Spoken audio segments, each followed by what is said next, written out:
उस खौफनाक और डरावने कार हादसे के बाद जब मेरी आंख खुली तो तगड़ी भसड़ मच चुकी थी और मैं खुद को ड्रैगन किंग पैलेस के 1008वें वारिस के रूप में जिंदा पाता हूँ, जो एक नंबर फीलिंग थी। मेरे पास न सिर्फ अंधा पैसा और खरबों की दौलत थी, बल्कि 1 लाख से भी ज्यादा खूंखार और खतरनाक लड़ाके मेरी एक आवाज पर किसी का भी सिस्टम हैंग करने के लिए एकदम तैयार थे। पर तुम सोचो क्या हुआ। मेरे दिमाग में बैठा ये पोपट सिस्टम अभी भी मुझे पिछले जन्म का वही 2 कौड़ी का नल्ला और फट्टू इंसान ही समझ रहा था यार। सत्यानाश। दिन रात ये बकवास सिस्टम मुझसे एक छपरी आशिक का रोल करवाकर मुझे मेन हीरोइन के पीछे लट्टू होने के लिए मजबूर कर रहा था, जो कतई जहर हरकत थी, या फिर किसी अमीर चवन्नी छाप लौंडे से लफड़ा करने को कहता।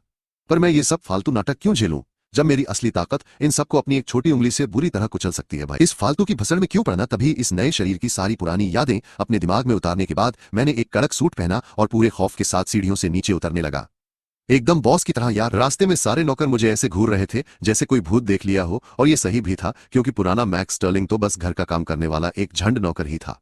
साला फट्टू, महंगे सूट तो भूल ही जाओ, उस ढक्कन ने कभी ढंग के कपड़े भी नहीं पहने थे।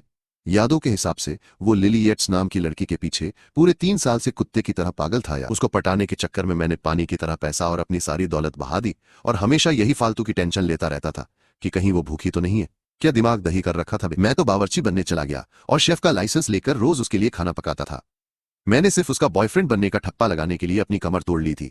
मेरा तो मोए मोए ही हो गया था साला। पर तभी उसका पहला प्यार और सबसे बड़ा जोकर विदेश से वापस आ गया, जिसके बाद वो मुझसे दूर होने लगी और बाहर जाने के 100 बहाने बनाने लगी थी। एकदम घटिया हरकत यार, ताकि वो उस नल्ले के साथ समय बिता सके। और जब मैंने उसे रंगे हाथों पकड़ा तो उसने मुझे एक बहुत ही घिसा पिटा बहाना चिपका दिया था। भाई वो बहुत कमजोर और बीमार है, उसे देखभाल करने वाले की जरूरत है। तुम ज्यादा फालतू का दिमाग मत लगाओ और शक करना बंद कर दो मेरे भाई। उसकी आखिरी याद मुझे तब की है जब मेरा वो जानलेवा कार हादसा हुआ था।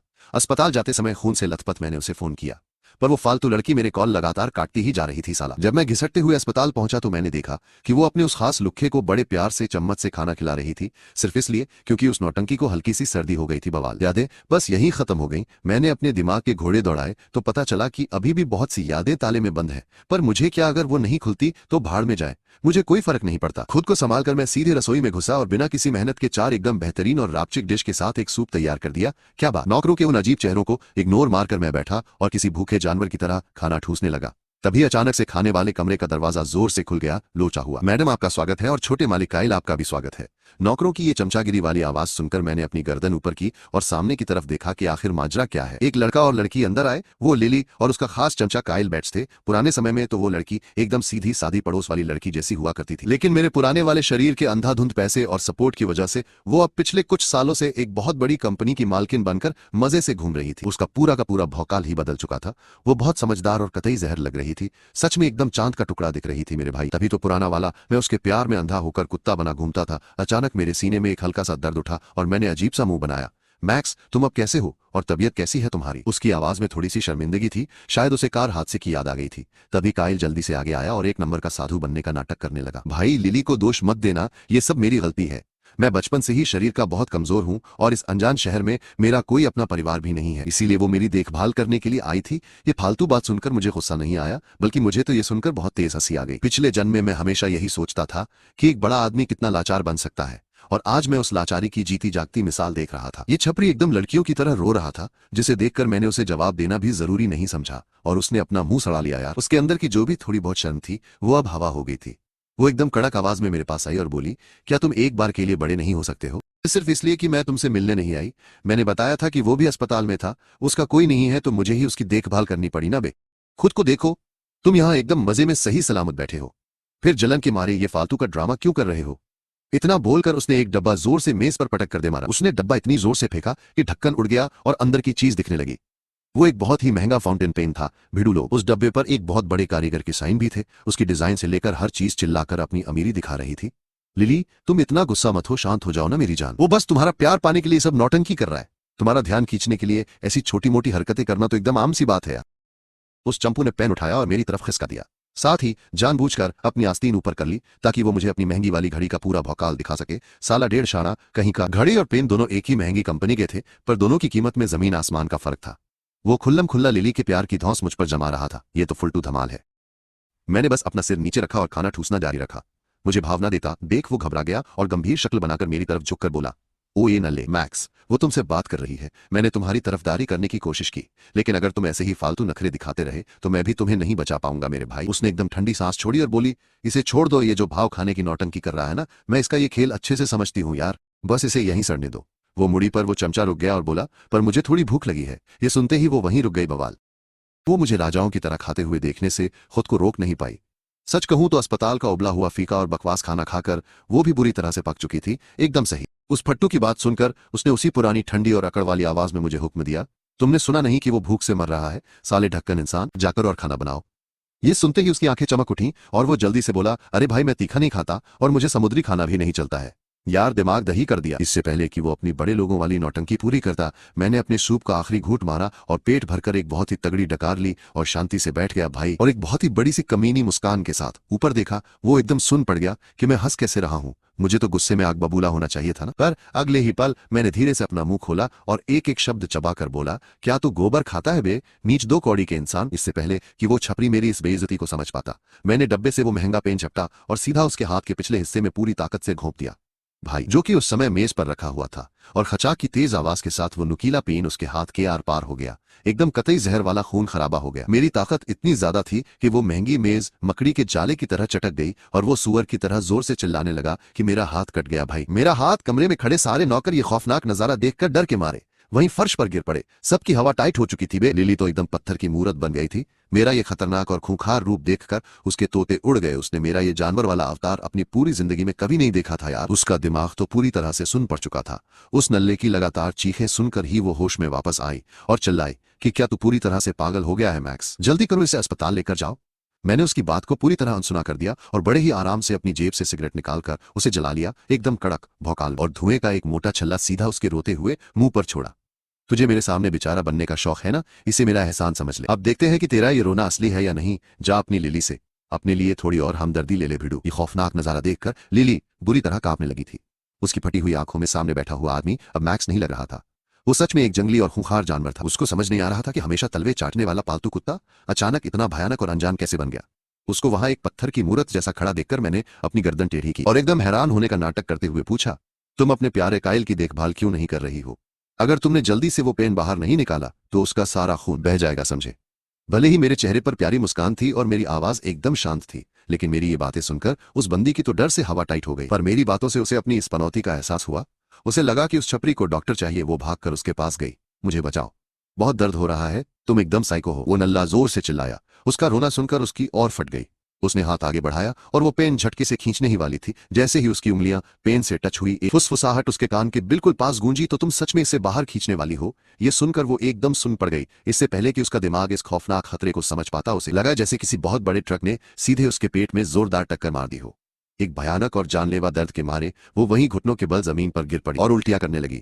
मैंने बिना किसी टेंशन के उस ब्लेजर पर अपनी उंगलियां साफ की और मेरे चेहरे पर उसके लिए एकदम घिनौनी वाली फीलिंग साफ दिख रही थी। फिर मैं सोफे पर आराम से पीछे की तरफ टिका और जमीन पर घुटने टेके बैठी लड़की की पीठ पर अपने पैर टिका दिए। जो दो लोग अभी तक हवा में उड़ रहे थे, उनकी पूरी तरह से बैंड बज चुकी थी। एक टेबल से चिपका हुआ बुरी तरह रो रहा था और दूसरी जमीन पर घुटनों के बल उल्टी करते हुए मेरे पैरों का स्टूल बन चुकी थी। मैंने अपनी सिगरेट की राख छटकी और डर से कांपते हुए उन नौकरों की तरफ एक तिरछी और खतरनाक नजर डाली। अगर किसी ने भी अपने फोन को छूने की गलती की तो मैं गारंटी देता हूं कि मैं उसके दोनों पैर काटकर उनका सूप बनाकर पी जाऊंगा। ये खौफनाक धमकी सुनते ही खटखट की आवाज के साथ फोन तुरंत जमीन पर गिर गए। सारे नौकर घुटनों के बल जमीन पर लेट गए और किसी खतरनाक तूफान में पेड़ के पत्तों की तरह बुरी तरह से कांप रहे थे। उन्होंने अभी अभी उस लड़के और लड़की का भयानक अंजाम अपनी आंखों से देखा था। वो कमजोर और एकदम डरपोक छोटा मालिक अब हमेशा के लिए मर चुका था और उनके सामने जो इंसान बैठा था वो एक साक्षात राक्षस था। खांसते हुए वो बोली, अपने पैर मेरे ऊपर से हटाओ। खांसने के बीच वो हाँफ रही थी और उसका पूरा शरीर मेरे भारी जूतों के नीचे कांप रहा था। वो नल्ला उसके बगल में इतनी बुरी तरह कांप रहा था कि बस बेहोश होने ही वाला था। मैंने आलसीपन से कहा, अगर तुमने मेरे पैर गिराए तो मैं वादा करता हूं उसका सिर फोड़ दूंगा, वो भी बिल्कुल तुम्हारी आंखों के ठीक सामने, और फिर जाहिर सी बात है कि तुम्हारा भी नंबर आएगा। यह सुनकर वो एकदम सुन पड़ गई और उसके खूबसूरत माथे पर पसीना आ गया। उसे समझ नहीं आ रहा था कि वो इतनी बुरी तरह कैसे बदल गया। उसने सच में उसे मारा। उसे तो हमेशा उसका सबसे बड़ा आशिक होना चाहिए था। उससे बेहतर उसे कोई नहीं जानता। उसकी दीवानगी तो उसकी हड्डियों में बसी हुई थी। उसे बस एक चुटकी बजानी होती थी और वो अपनी पूंछ हिलाते हुए एक कुत्ते की तरह भाग कर आता था। लेकिन आज इस आदमी के अंदर से खतरनाक दम घोंटने वाला खौफनाक दबदबा महसूस हो रहा था। मैंने फिर से अपनी सिगरेट का एक और गहरा कश बाहर निकाला। खूबसूरत लड़कियां बिल्कुल मुझे वो बहुत पसंद है, लेकिन एक ट्रांसमिग्रेटर और ड्रैगन किंग होने के नाते मुझे बस अपने हाथ से एक छोटी सी चुटकी बजानी है। और फिर ये सारी हसीन लड़कियां मेरे दरवाजे पर लाइन लगाकर खड़ी हो जाएंगी, तो फिर मैं किसी के पीछे पागल क्यों बनूंगा। वैसे भी मुझे इस शरीर के पुराने मालिक की खातिर अपनी भड़ास भी तो निकालनी थी। अपना ये रोना धोना बंद कर। मैंने उस छपरी के फालतू रोने से इरिटेट होकर गुस्से में उस पर जोर से चिल्लाया। मैंने अपने हाथों से उसे इग्नोर करते हुए इशारा किया। उसने तुरंत अपने दूसरे हाथ से अपना मुंह कसकर दबा लिया और उसकी आंखें खौफ के मारे पूरी तरह फटी हुई थी। उसे बिल्कुल अंदाजा नहीं था कि वो अचानक से इतना खूंखार कैसे हो गया। उस लड़की को मारे गए मुक्के की बात छोड़ो, किसी इंसान के हाथ के आर पार पेन घुसाना और संगमरमर की टेबल तोड़ देना, ये इतनी खतरनाक ताकत थी जिससे वो कभी पंगा नहीं ले सकता था। मैंने उसकी पीठ से अपने पैर हटाए और नीचे झुककर उसकी ठुड्डी को अपने हाथों में पकड़ा और सीधा उसके चेहरे पर सिगरेट का धुआं उड़ा दिया।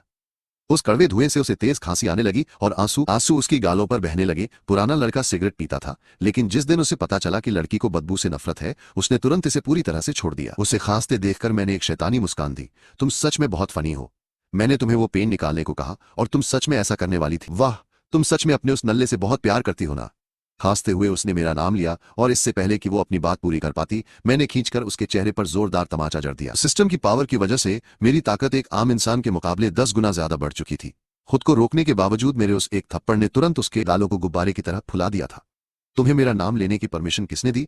मैंने उसके बाल पकड़े और उसका सिर झटके से पीछे की तरफ खींचा। मेरी बात कान खोलकर सुन लो, आज से तुम्हारा और मेरा एक दूसरे से कोई लेना देना नहीं है। हमारा ये रिश्ता अब पूरी तरह हमेशा के लिए खत्म। और अगर तुमने दोबारा कभी अपनी मनहूस शक्ल मुझे दिखाने की हिम्मत की, तो मैं तुम्हें बताऊंगा कि असली खौफ और हैवानियत क्या होती है, समझी। तो वो खौफ में मुझे घूर रही थी और मेरी खूंखार और शिकारी जैसी आंखों से आंखें मिला रही थी। उसने डर के मारे तुरंत हाँ में सिर हिलाया। मैंने उसके बाल छोड़े और उसकी सूजी गालों को थपथपाया जैसे मैं किसी कुत्ते की तारीफ कर रहा हूं।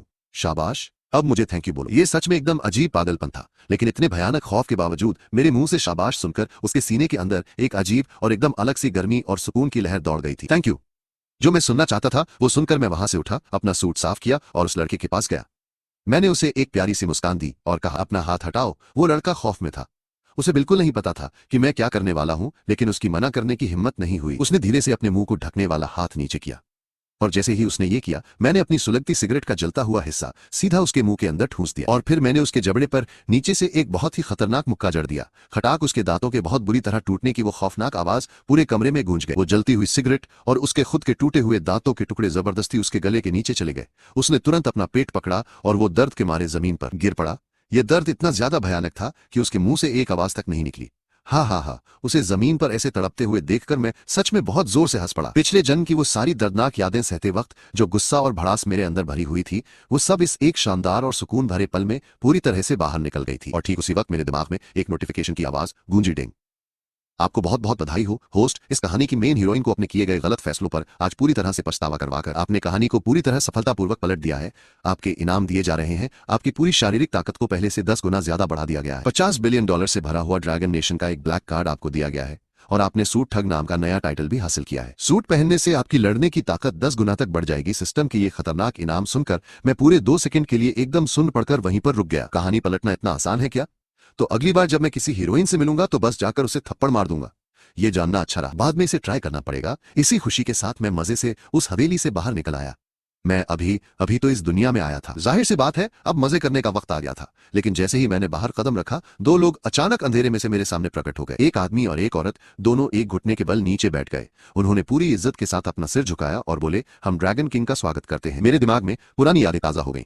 ड्रैगन किंग पैलेस समंदर पार का एक बहुत ही विशाल और खतरनाक सिंडिकेट था। पुराना मैं, जो अभी का मौजूदा ड्रैगन किंग बना हुआ था, वो 7 साल पहले देश लौट आया था और खुफिया नेटवर्क बनाने के लिए उसने तुरंत अपनी पहचान सबसे छुपाकर खामोशी से काम करना शुरू कर दिया था। वो 7 साल का समय पूरा हो चुका था। ड्रैगन किंग पैलेस अंधेरे से बाहर आकर अपना भौकाल दिखाने के लिए पूरी तरह तैयार था। मेरे सामने घुटनों के बल बैठे ये दोनों मेरे लेफ्ट और राइट हैंड थे। आदमी का नाम ड्रेक था, जिसके पास बहुत ही खतरनाक लड़ने की ताकत थी। वो बंदा पास की लड़ाई का उस्ताद था और दुनिया की हर बंदूक चलाना जानता था। बंदी कीरा एक नंबर की कातिल थी, जो छुपकर बिना आवाज वाले हथियारों से गेम बजा देती थी। उसके ठंडे हथियारों और चोरी छुपे वार करने के टैलेंट का बिल्कुल कोई तोड़ नहीं था। उन दोनों ने मेरे पुराने रूप का विदेशी जंग के मैदानों से लेकर इस देश तक पूरा पीछा किया था। और फिर पुराने वाले मैंने 24 घंटे लड़कियों के पीछे भागने का फैसला किया। पर रुको एक सेकंड, अचानक मुझे इस पूरी कहानी में बड़ा झोल नजर आने लगा। उसने लिली के पीछे सिर्फ 3 साल बर्बाद किए थे, तो बाकी 4 साल वो भसड़ क्या कर रहा था? जब मेरा दिमाग यही सब गिन रहा था, तभी उसने बीच में बोलना शुरू किया। मेरे बॉस, आपने पहले कहा था कि आज आप उसकी कंपनी को शेयर बाजार में उतारने में पूरी मदद करेंगे और उसके लिए एक बहुत ही तगड़ा करोड़ों का कॉन्ट्रैक्ट भी पक्का करके उसे देंगे। तैयारी है? मैंने बात काटते हुए कहा, सारे कॉन्ट्रैक्ट अभी कैंसिल कर दो और जितना भी पैसा या पावर हमने उसकी कंपनी में लगाया है वो सब तुरंत ही वापस खींच लो। उसे पूरा कंगाल कर दो। ड्रेक चौंक कर बोला, पर बॉस आपने तो कहा था। मैंने उसकी बात बीच में काटकर सीधे कहा, क्या तुझे मेरी भाषा समझ नहीं आती? मेरी आवाज में बिल्कुल भी कोई इमोशन नहीं था और वो एकदम ठंडी थी। वो जो अभी उठने ही वाली थी, घबराकर वापस घुटनों के बल जमीन पर बैठ गई और बोली, बॉस मेरी गलती को माफ कर दीजिए, मैंने अपनी औकात पार कर दी। कोई बात नहीं, मैंने हल्के से हाथ हिलाते हुए कहा, बस इतना याद रखना कि आज और अभी से वो लड़की हमारे लिए एकदम मर चुकी है, उस पर ध्यान देना आप बिल्कुल बंद कर दो। लेकिन अगर उसने सामने से उड़ता तीर लेने की कोशिश की तो उसका नामो निशान मिटा देना। ये सुनकर वो दोनों वफादार एकदम सन्न रह गए थे और उन्हें अच्छे से पता था कि मेरे किसी सीधे हुक्म पर सवाल उठाने का कोई मतलब नहीं है। तभी उसे कुछ और याद आया और उसके चेहरे पर एक अजीब सी हिचकिचाहट साफ दिखने लगी। उसने बताया कि हाल ही में समांथा किसी भारी लफड़े में फंस गई है। कैपिटल का वैन परिवार उसके साथ जबरदस्ती शादी करना चाहता है। क्या हम बीच में पड़े? समांथा ये नाम सुनकर मैंने अपनी आंखें झपकाईं। अब ये समांथा कौन सी नई मुसीबत है? तभी एकदम सही वक्त पर पुरानी यादों का एक पूरा बवंडर सीधे मेरे दिमाग से टकराया और सब कुछ हैंग सा हो गया। उन यादों की लिस्ट में उसका नाम भी पूरी तरह साफ लिखा हुआ था और जैसे ही मैंने उन सारी यादों को खंगाला, डर के मारे मेरे पसीने छूट गए। वो पहली थी, फिर क्लो और उसके बाद वनेसा। एकदम जहर दिखने वाली सुंदरियों की एक पूरी लंबी लाइन मेरे दिमाग में घूमने लगी।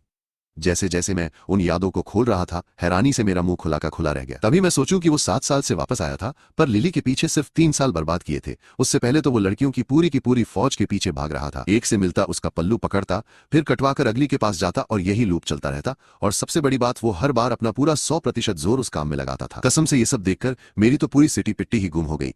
तू सिर्फ एक आशिक नहीं था, बल्कि दुनिया के सारे आशिकों का बाप था। मुझे इस तरह एकदम सुन्न देखकर उसकी आंखों में एक हल्का सा दुख साफ नजर आने लगा और वो बोली, बॉस मैं सब समझ गई, मैं अभी जाकर उस जबरदस्ती की शादी को तुरंत रोकती हूँ। अरे रुको रुको, मैंने उसे बीच में ही रोक दिया। फालतू में अपनी एनर्जी बर्बाद मत करो, फिर चाहे वो कोई भी लड़की क्यों ना हो। आज के बाद से उनके बारे में मुझे कोई भी खबर मत देना। मेरी ये बात सुनकर वो दोनों चौंक कर एक दूसरे की तरफ देखने लगे। क्या उनका बॉस एक बहुत बड़ा मजनू नहीं था?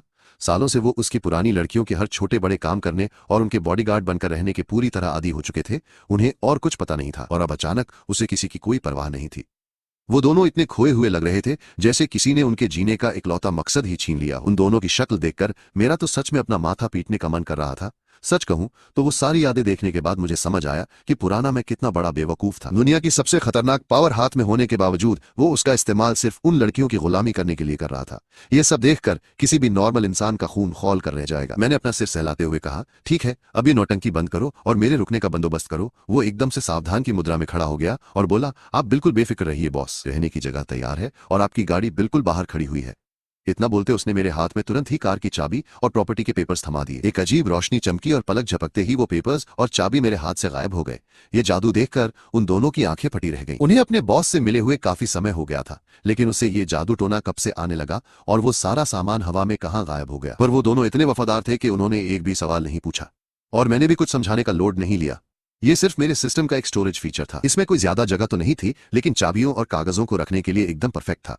मेरा सारा सामान सुरक्षित देखकर उसने अपनी बात को आगे बढ़ाना शुरू किया। बॉस, आज से ठीक 3 दिन बाद कैपिटल कॉमर्स सेंटर में एक बहुत ही तगड़ी और बड़ी पार्टी होने वाली है और उस पार्टी में बिजनेस की दुनिया के सारे सबसे बड़े और खतरनाक खिलाड़ी आएंगे। अगर आप अपना पुराना भौकाल फिर से एकदम कायम करना चाहते हैं तो ये आपके लिए एक बहुत ही तगड़ा मौका है। उसने अपनी पॉकेट से एक बहुत ही महंगा चमकता हुआ सोने का इन्विटेशन निकाला और उस कार्ड को पूरी इज्जत के साथ मेरे हाथ में दे दिया। ये गोल्ड क्लास का कार्ड है जो सिर्फ टॉप के वीआईपी लोगों को मिलता है और इस पूरे शहर में ऐसे सिर्फ 3 ही कार्ड मौजूद हैं। बस इसे गेट पर दिखाइए और वो लोग आपके लिए पलके बिछा देंगे।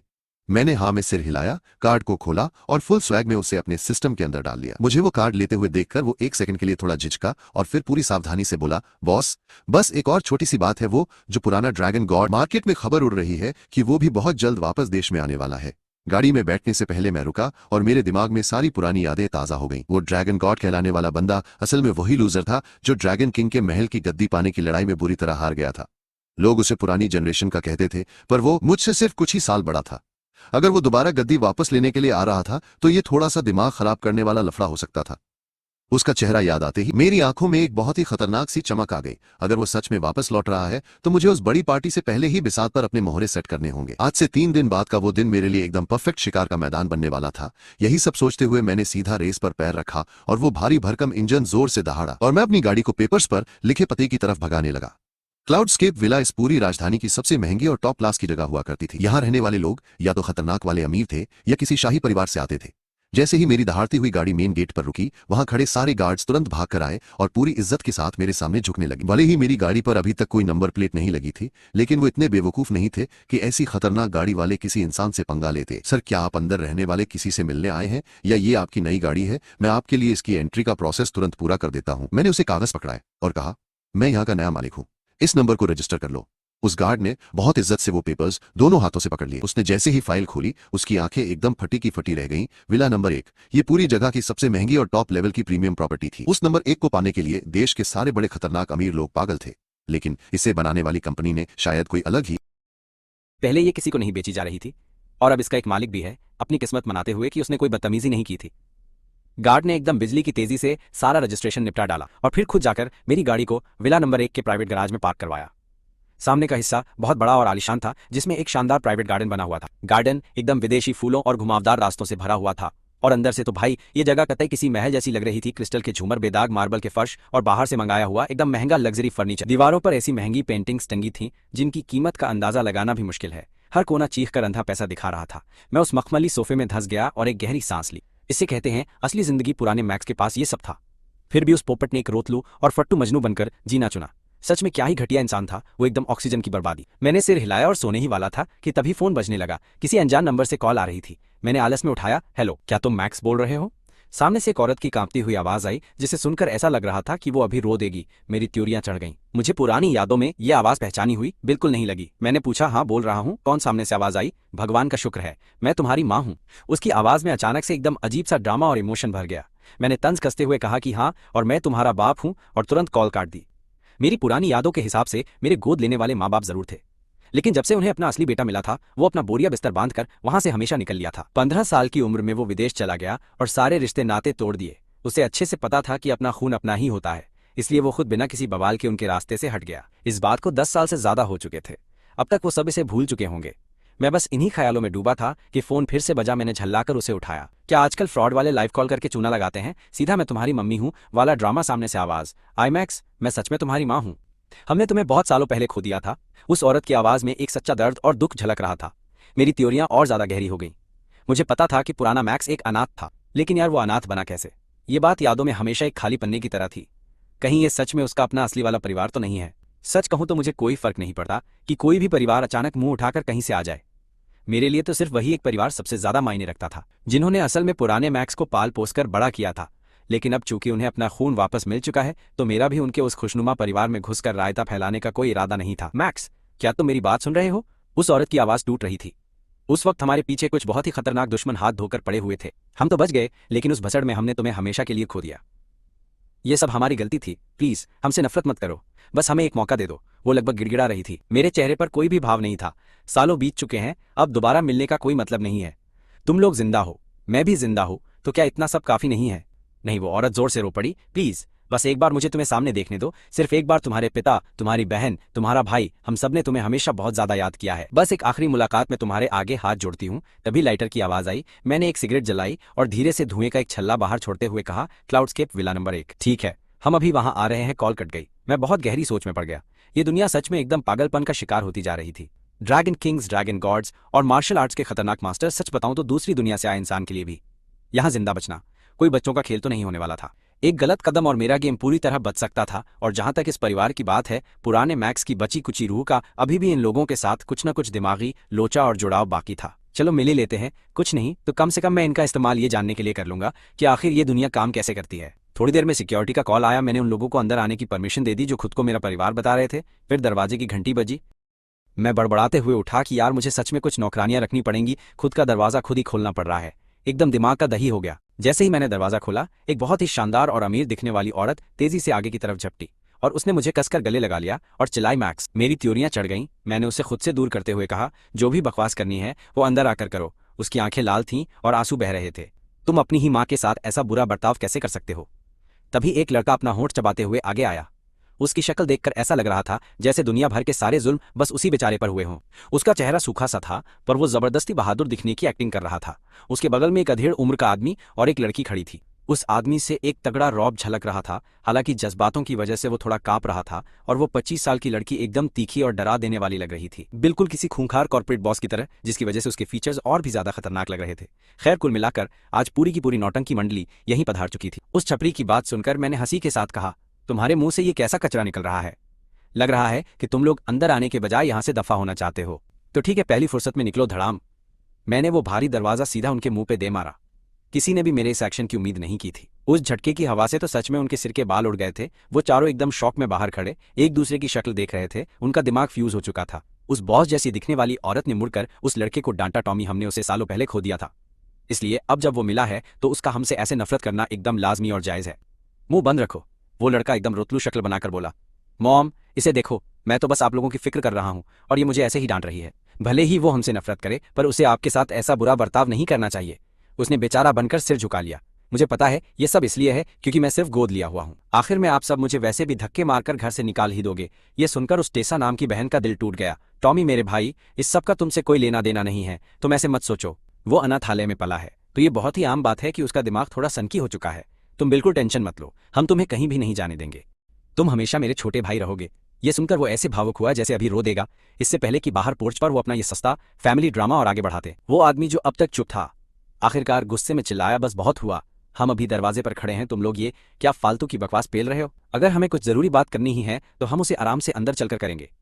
उसने पत्नी को दोबारा घंटी बजाने का इशारा किया। मैंने एक तंज भरी मुस्कान के साथ फिर दरवाजा खोला। क्या हुआ, कुछ भूल गए क्या मैक्स? क्या तुम हमें अंदर आने दोगे? क्या तुम अपनी माँ से मिलने और उन्हें खुद को एक बार देखने देने के लिए राजी नहीं हुए थे? ये भीख मांगना बंद करो। मैंने उस औरत को सामने झुकने से रोकने के लिए अपना एक हाथ उठाया। सच कहूं तो मुझे इन लोगों के लिए अपने अंदर रत्ती भर भी कुछ महसूस नहीं हो रहा था, लेकिन मैं इतना नीच भी नहीं था कि अपनी असली माँ जैसी औरत को अपने सामने झुकाऊं। मैं दूसरी दुनिया से आया हूं और मैं जो चाहता हूं बिल्कुल वही करता हूं, लेकिन फिर भी मैं एक खुंखार साइको की तरह बर्ताव नहीं कर सकता। हम सब चलकर सीधे लिविंग रूम में आ गए।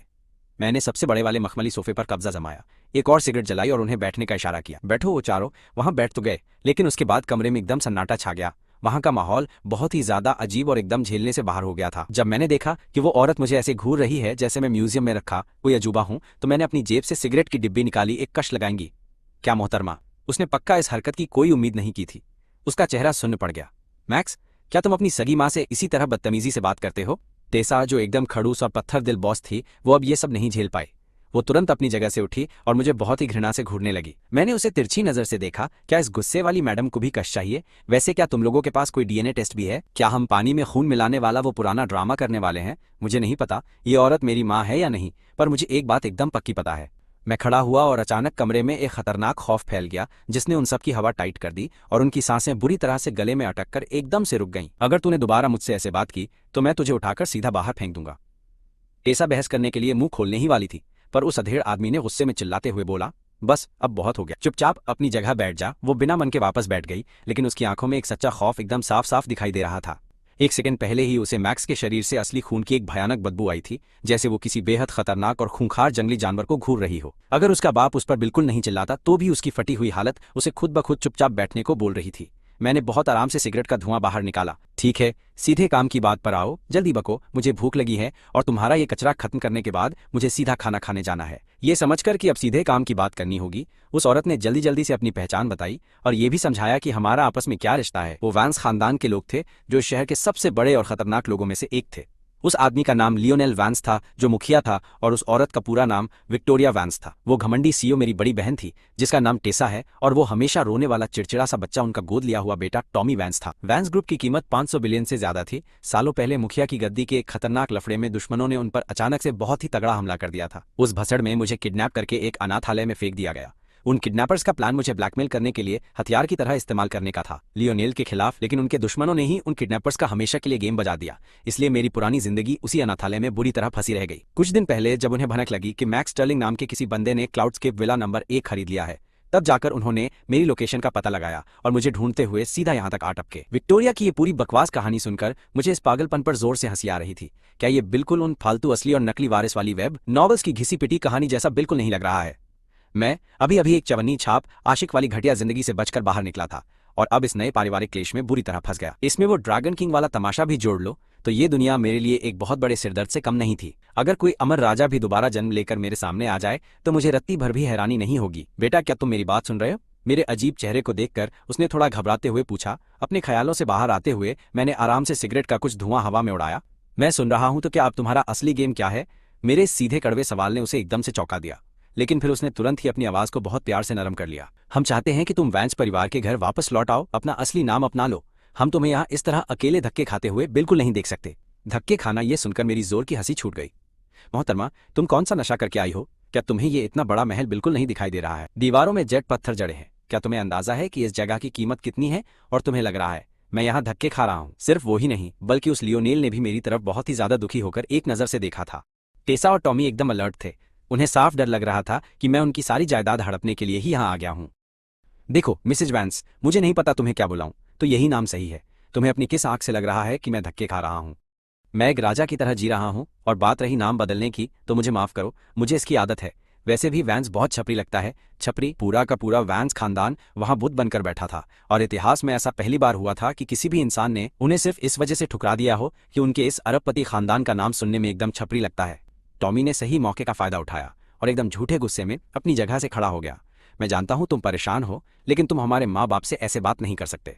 उन्होंने तुम्हारी तलाश कभी बंद नहीं की, ये सिर्फ एक गलतफहमी है। और रही बात मेरी, तो मुझे पता है कि मैं तुम्हारी जगह कभी नहीं ले सकता। अगर तुम्हें सच में मेरी शक्ल से इतनी नफरत है, तो मैं अपना सारा सामान बांधकर आज ही इस परिवार को छोड़ दूंगा। ये ड्रामा खत्म करते करते उस नौटंकी की आंखों में सचमुच आंसू भर आए थे। ये देखकर उस औरत का दिल टूट गया। टॉमी, तू कैसी बातें कर रहा है?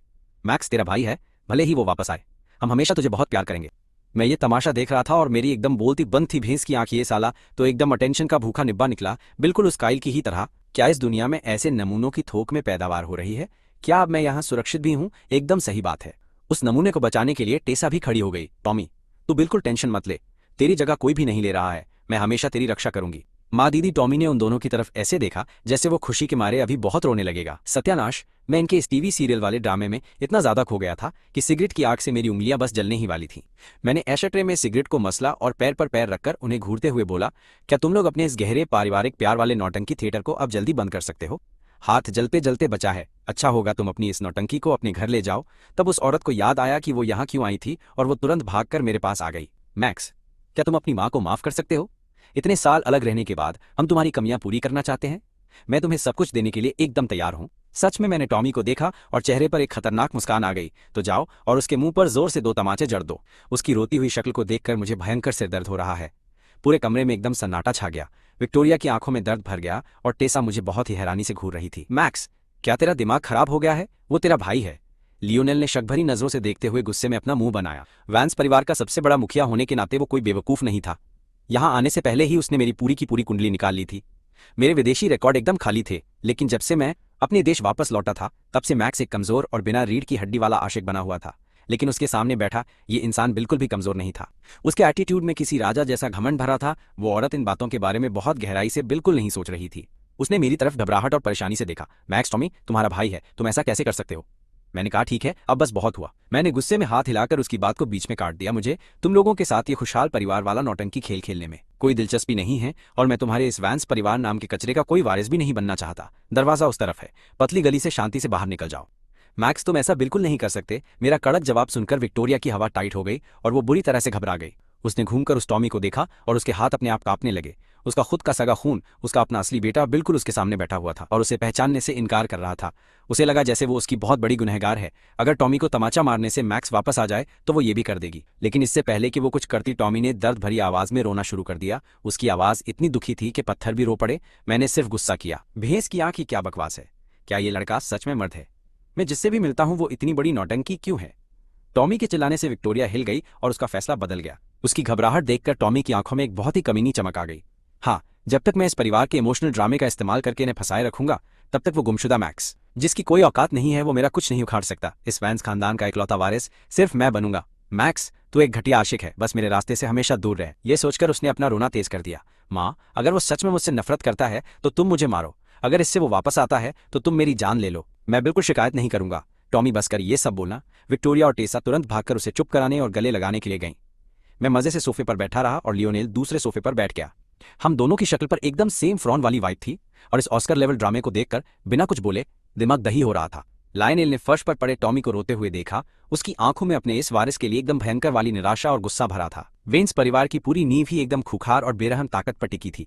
इन अमीर घरानों में गद्दी छीनने की जंग हमेशा से तबाही मचाने वाली होती थी, और यहाँ ये लुक्खा बात बात पर आंसुओं की नदियां बहा रहा था। साफ दिख रहा था इस ढक्कन में हमारा खून नहीं है, ये कतई बेकार है। दूसरी तरफ मैक्स की रिपोर्ट भले ही एकदम कचरा थी, लेकिन उसको सामने से देखने पर यह पक्का हो गया था कि यह बंदा फट्टू तो बिल्कुल नहीं है। माना वो बदतमीज और घमंडी था, लेकिन वेंस परिवार के असली वारिस में ऐसा ही भौकाल होना चाहिए।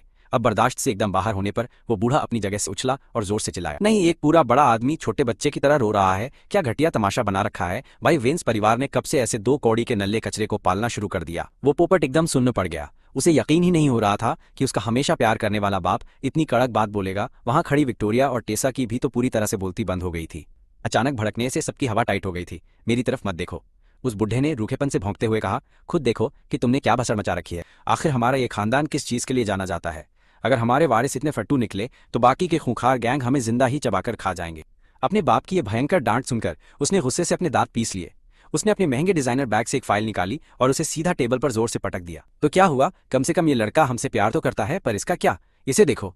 उसने अपनी महंगी नेल पेंट वाली उंगली सीधा मेरी तरफ तान दी। पिछले कुछ सालों से ये साला किसी औरत के पीछे एकदम पालतू कुत्ते की तरह घूम रहा है। क्या ऐसा छपरी इंसान हमारे इतने बड़े अंपायर का वारिस बनने लायक है? मैं इस नल्ले को कभी अपना नहीं मानूंगी। उसे ऐसे भौकाल में अपना बचाव करते देख उस बेवकूफ ने मुझे जीतने वाले एटीट्यूड से देखा भड़ाम। मैंने एकदम चिल मारते हुए उस भारी जेड पत्थर वाली कॉफी टेबल पर एक तगड़ी लात जड़ दी।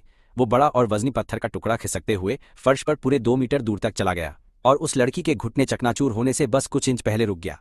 वो बुरी तरह चीखी और पीछे फर्श पर गिर पड़ी। उसके चेहरे से पसीना एकदम झरने की तरह बहने लगा। मैं एकदम धीरे से खड़ा हुआ, मेरी आंखों में बहुत खौफनाक ठंडक थी। तुमने अपना नाम टेसा ही बताया था ना? क्या मैं तुम्हारे साथ कुछ ज्यादा शरीफ बन रहा हूं? तुम ये क्या फालतू की बकवास कर रहे हो? उसकी आवाज कांप रही थी। इस खूंखार ताकत के डेमो से उसकी हवा बुरी तरह टाइट हो चुकी थी।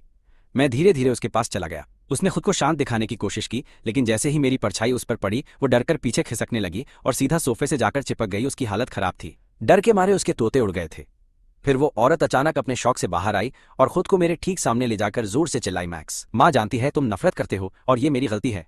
अगर गुस्सा निकालना है तो मुझ पर निकालो, उन दोनों मासूम बच्चों पर अपना कोई भी इल्जाम मत लगाओ। वो तो बस, अरे मैडम, आपको बहुत बड़ी गलतफहमी हुई है। मैंने उसकी बात को एकदम बीच में ही काट दिया। मैंने कब कहा कि तुम सारे नमूने मेरे परिवार वाले हो? और जैसा मैंने अभी बोला, अगर ये चुड़ैल मुझ पर ऐसे ही भौंकती रही तो मैं इसे धक्के मारकर बाहर निकाल दूंगा। भाई प्लीज उस पर अपना इतना तगड़ा वाला गुस्सा मत करो। भले ही उसकी हवा टाइट थी, लेकिन उसे पता था कि ये हीरो बनने का एकदम सही मौका है। अगर वो घर वालों की नजर में मुझे विलन बना दे तो उसका गेम सेट है। उसने उस औरत को अपने पीछे खींचा और भौकाल दिखाते हुए अपनी छाती चौड़ी कर ली। अगर तुम गुस्से में हो तो मुझे मारो। उन्होंने जो भी किया वो सब बस मेरी वजह से किया। तुम चाहो तो मुझे पीट लो। इससे पहले कि उसका ये बकवास ड्रामा खत्म होता, एक जोरदार मुक्का उसके पेट में इतनी गहराई तक घुस गया जैसे किसी ने कोई नुकीला भाला आर पार कर दिया हो। वो दोहरा होकर दर्द से बुरी तरह खांसने लगा। मैंने उसके बालों को पकड़ा और एकदम बोर होते हुए बोला, तूने ही तो कहा था कि मुझ पर गुस्सा निकाल, तो अब मार खाने की औकात भी रख। इतना बोलते ही मैंने अपना घुटना सीधा उसकी पीठ पर पूरी ताकत से दे मारा। खटाक हड्डी टूटने की वो भयानक सी डरावनी आवाज उस पूरे बड़े कमरे में गूंज उठी। वो वहीं अपने घुटनों के बल नीचे गिर पड़ा और दर्द से उसका चेहरा पूरी तरह बिगड़ गया था। उसे इतनी भयंकर तकलीफ हो रही थी कि उसके गले से चीख तक नहीं निकल पाई। तुम ये क्या कर रहे हो?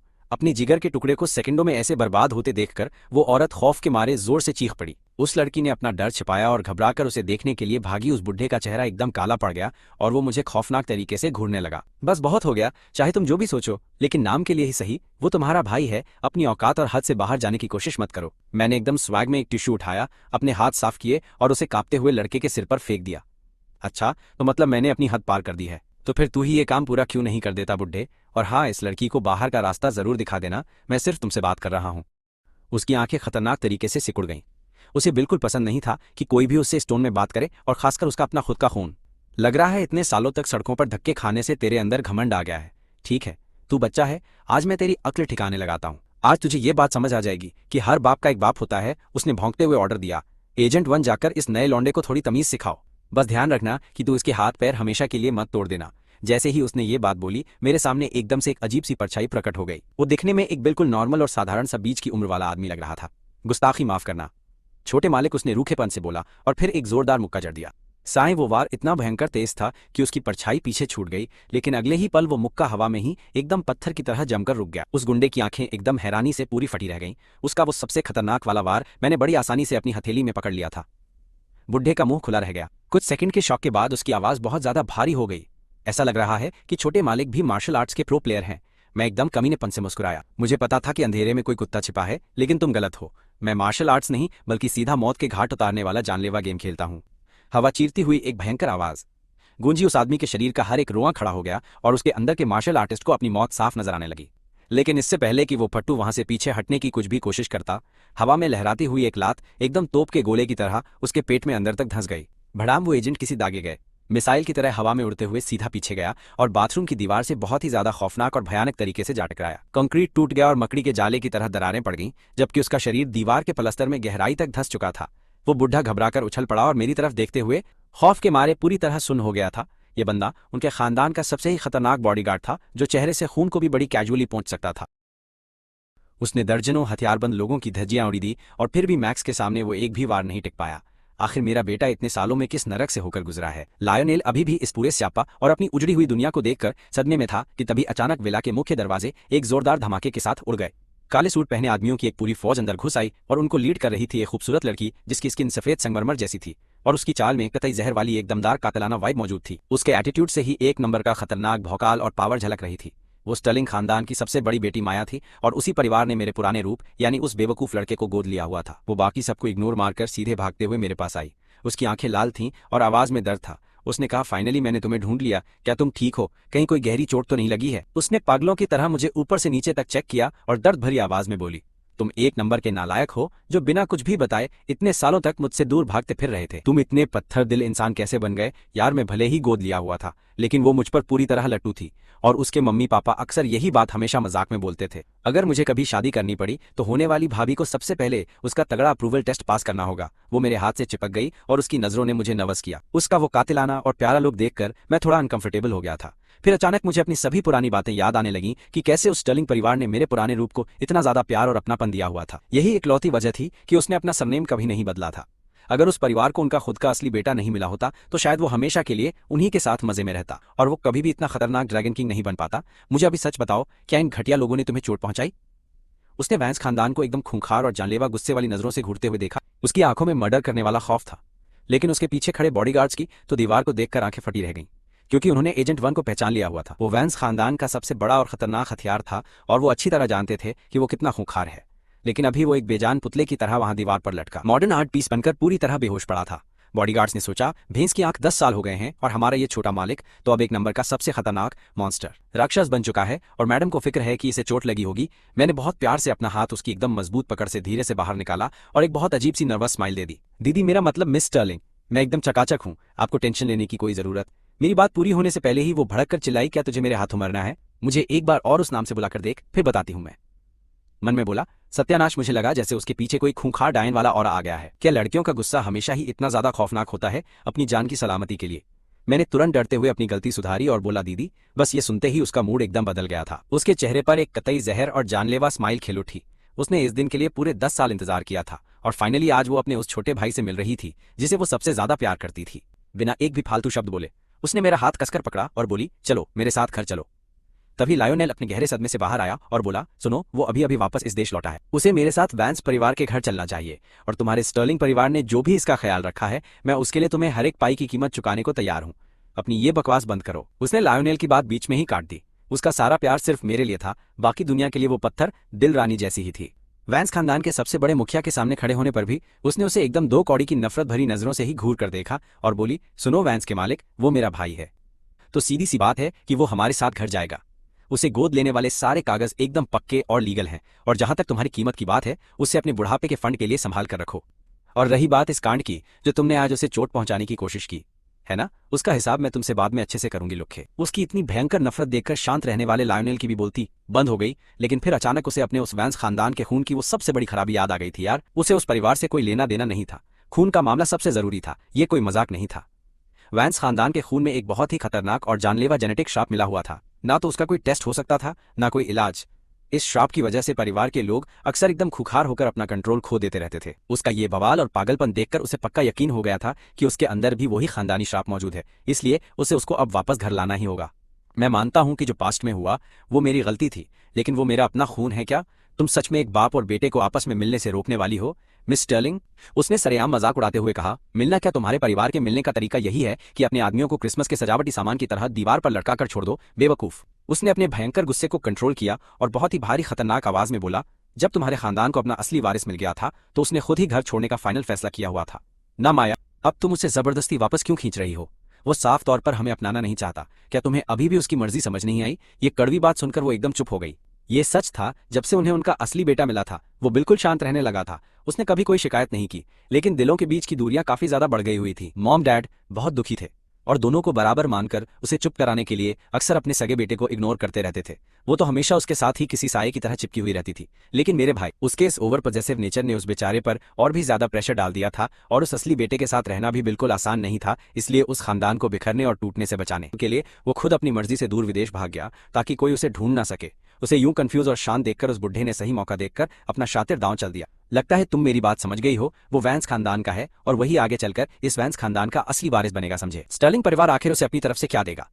क्या सिर्फ पैसे, या फिर तुम उसे अपने असली भाई से जायदाद के लिए लड़ने पर बुरी तरह से मजबूर करोगे? इसलिए मुझे लगता है कि अब ये सब बहुत हो गया। मैंने उसकी बात काटते हुए एकदम ठंडी आवाज में कहा, पैट्रियार्क वेंस, मेरा स्टर्लिंग परिवार के साथ जो भी पुराना नाता रहा हो, पर मैं आपको एक बात की पूरी गारंटी देता हूँ, मेरे आने वाले कल का वेंस परिवार से दूर दूर तक कोई लेना देना नहीं है। आज की हमारी ये मीटिंग यहीं खत्म होती है। चुपचाप बाहर निकलो मैक्स।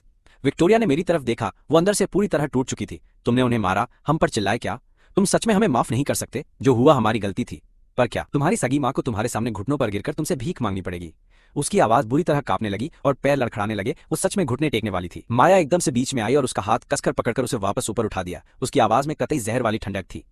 मिसेज वेंस, क्या आप जानबूझकर मैक्स को शर्मिंदा करके पूरी दुनिया के सामने एक नालायक बेटा साबित करने का ड्रामा रच रही हैं? ये फालतू की नौटंकी बंद करो। शुरू से लेकर आखिरी तक वेंस परिवार को बस हमेशा से एक मजबूत वारिस चाहिए था, है ना? क्या तुमने पिछले 10 साल उसे ढूंढने में बर्बाद किए जब वो हमारे साथ मजे में रह रहा था? सच बताओ। नहीं, वो तुम्हें नहीं मिला तो तुमने तुरंत उसकी जगह किसी और को खरीद लिया। अब तुम्हें वो वापस चाहिए तो क्या वो चुपचाप तुम्हारी बात मानकर आ जाएगा? माया टेसा ने अपनी माँ को उठाते हुए एकदम से पलटवार किया। क्या तुम कोई दूध की धुली हो? तुमने अपना असली बेटा खोया तो मैक्स को गोद ले लिया। तुम्हें अपना असली बेटा मिल गया तो तुमने मैक्स को धक्के मारकर बाहर निकाल दिया। ज्यादा महान बनने की नौटंकी मत करो। टेसा को लगा था कि उसकी इस बात से सीधा गहरा सदमा माया को लगेगा, पर वो उल्टा जोर से हंस पड़ी। हम दोनों एकदम अलग हैं। स्टर्लिंग परिवार की वारिस हमेशा से मैं ही रही हूँ, भले ही मेरा सगा भाई लौटकर घर वापस आ गया हो, समझे? तो क्या हुआ? मैं हमेशा मैक्स से प्यार करूंगी, और मेरे माता पिता भी उन दोनों को ऐसे लड़ते हुए देखकर मेरा माथा बुरी तरह से ठनकने लगा था। यार, ये सस्ते वेब नॉवल वाला ड्रामा सच में दिमाग का दही कर रहा था। लियोनेल ने फिर बोलने की कोशिश की, पर माया अपने बॉडीगार्ड्स पर बुरी तरह भड़क गई। वहां खड़े क्या तमाशा देख रहे हो? हमारे इन मेहमानों को धक्के मारकर बाहर निकालो। वो सारे गार्ड्स एक साथ तेजी से आगे बढ़े। माया एकदम से मेरे सामने आकर ढाल की तरह एकदम तनकर खड़ी हो गई, ताकि वो रास्ता रोक ले और वेंस परिवार कोई और फालतू की हरकत न कर पाए। उन्हें कुत्तों की तरह दरवाजे से बाहर फेंकते हुए देखकर मुझे थोड़ा अफसोस हुआ। मैं तो खुद टेसा को उठाकर बाहर फेंकने वाला था भाई, पर जाने दो, मैंने आज के लिए मामला यहीं रफा दफा कर दिया। अगर वेंस परिवार ने दोबारा मेरे मामले में टांग अड़ाने की गलती की तो मैं सिस्टम हैंग करूंगा, और अंजाम आज जैसा सीधा बिल्कुल नहीं होगा। एजेंट 1 को दीवार से खुरच कर बाहर लॉन में बुरी तरह फेंकने के बाद लिविंग एरिया में पूरी तरह से एकदम भारी सन्नाटा छा गया था। माया पलटी और मुझे घूरने लगी। उसकी आवाज में कोई भी बहस की गुंजाइश नहीं थी। मेरे साथ घर चलो। मैं उसकी बात सुनकर पूरी बेबसी से हल्का सा मुस्कुरा दिया। दीदी, प्लीज मुझे वापस जाने के लिए मजबूर मत करो। मैं सालों पहले निकल चुका हूँ और अब बड़ा हो गया हूँ। टाइम मिलेगा तो मिलने आऊंगा, पर मेरा वापस घर लौटना मेरी बात खत्म होने से पहले ही माया का कोमल हाथ मेरे मुंह पर पड़ा। मुझसे जुबान लड़ाने की तुम्हारी इतनी हिम्मत कैसे हो गई? बेवकूफ इंसान, चुप रह, बड़े हो गए हो मेरी नजर में। तुम आज भी वही छोटे शैतान हो। ये बिल्कुल मत सोचना कि अब ताकतवर होने से मैं तुम्हें सुधार नहीं सकती। या तो चुपचाप मेरे साथ चलो तुम अभी, वरना मैं तुम्हें भी उसी गार्ड के बगल वाली दीवार में जिंदा चुनवा दूंगी। मैंने प्यार से उसका हाथ नीचे किया और मेरे सीने में एक अजीब सा प्यारा सुकून भर गया था। यार, अपनी पुरानी जिंदगी की यादों को समेटते हुए मुझे अच्छे से पता था कि स्टर्लिंग परिवार मुझसे कितना गहरा प्यार करता है, लेकिन स्टर्लिंग वेंस परिवार जैसे बिल्कुल भी नहीं थे। वो अलग लोग थे। टॉमी वेंस की हड्डियां तोड़ने में मुझे कोई भी दिक्कत नहीं हुई, लेकिन मैं स्टर्लिंग परिवार के असली बेटे को हाथ भी नहीं लगा सकता था। उनका मुझ पर कोई कर्ज नहीं था। उन्होंने मुझे सब दिया था। आज 2 बार अपनी ताकत का इस्तेमाल करने के बाद मुझे समझ आ गया था कि मेरा बर्ताव बदल रहा है। शायद ये दूसरी दुनिया का असर था, या फिर मेरी पिछली दर्दनाक जिंदगी का दबा हुआ खतरनाक गुस्सा।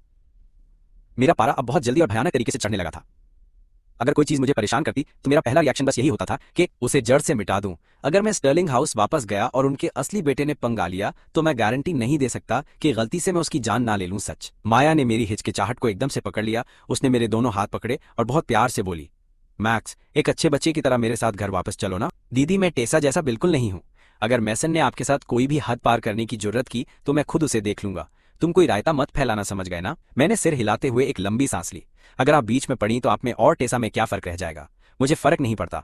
फालतू बहाने बनाना बंद करो और चुपचाप मेरे साथ चलो। माया ने कमर पर हाथ रखकर खौफनाक दिखने की पूरी कोशिश की, लेकिन वो कतई जहर और क्यूट लग रही थी। ये जानकर कि अब मैं बच नहीं सकता था, मैंने भी बिना मन के हाँ कर दी। वैसे भी पुराने वाले मुझे पालने पोसने के लिए मुझ पर मिस्टर और मिसेज स्टर्लिंग का बड़ा एहसान था। कम से कम मैं उनसे मिलने तो जा ही सकता था, लेकिन वहां लंबे समय तक टिकना ये तो बिल्कुल भी नहीं। विला से बाहर निकलते हुए माया ने मेरे मजे भी लिए। देखो मेरे छोटे मैक्स को, जो अब पूरा बड़ा मर्द बन गया है। भाई तुमने सच में विला नंबर 1 खरीद लिया है। अगली बार जब मुझे घुमाने ले जाओ तो शराफत से इस विला के पेपर्स लेकर घर वापस आ जाना, समझ गए ना तुम। मुझे इस विला की कोई परवाह नहीं थी। अगर माया को ये चाहिए होता तो मैं दे देता, लेकिन शर्त थी कि मैं वापस घर कभी नहीं लौटूंगा। कार में बैठते ही माया ने जोर से दरवाजा पटका और मेरे हाथ को ऐसे जकड़ लिया जैसे उसे डर हो कि मैं खिड़की से बाहर कूद जाऊंगा। मैंने पूरी तरह हार मानते हुए लंबी सांस ली। मैंने बोल तो दिया कि मैं तुम्हारे साथ आ रहा हूं, तुम्हें ये सब करने की नहीं। एकदम चुप। माया ने मुझे घूरा। उसकी आंखों में एक खतरनाक भयंकर चमक थी। 10 साल, तुम्हें कोई अंदाजा भी है कि मैंने पिछले 10 साल कैसे काटे हैं? जब तुम मेरे आसपास रहते थे तब जब भी मेरा दिमाग खराब होता, तुम्हें गले लगाते ही मेरी सारी भसड़ खत्म हो जाती थी। जब तुम अचानक गायब हो गए तो मेरा सिस्टम हैंग हो गया था। मैं इतनी खूंखार बन गई कि लोग मुझे आइसबर्ग सीईओ बुलाने लगे थे। सच में। जैसे ही हमारी गाड़ियां स्टर्लिंग एस्टेट की तरफ बढ़ीं, मेरी नजर अचानक फुटपाथ पर चलती एक जानी पहचानी लड़की पर पड़ी। वो लिली येट्स थी जो वहां से गुजर रही थी। मैंने हैरानी से भौहें सिकोड़ी। वो अस्पताल नहीं गई, मतलब उसकी फिजिकल ताकत कतई खतरनाक लेवल पर होगी।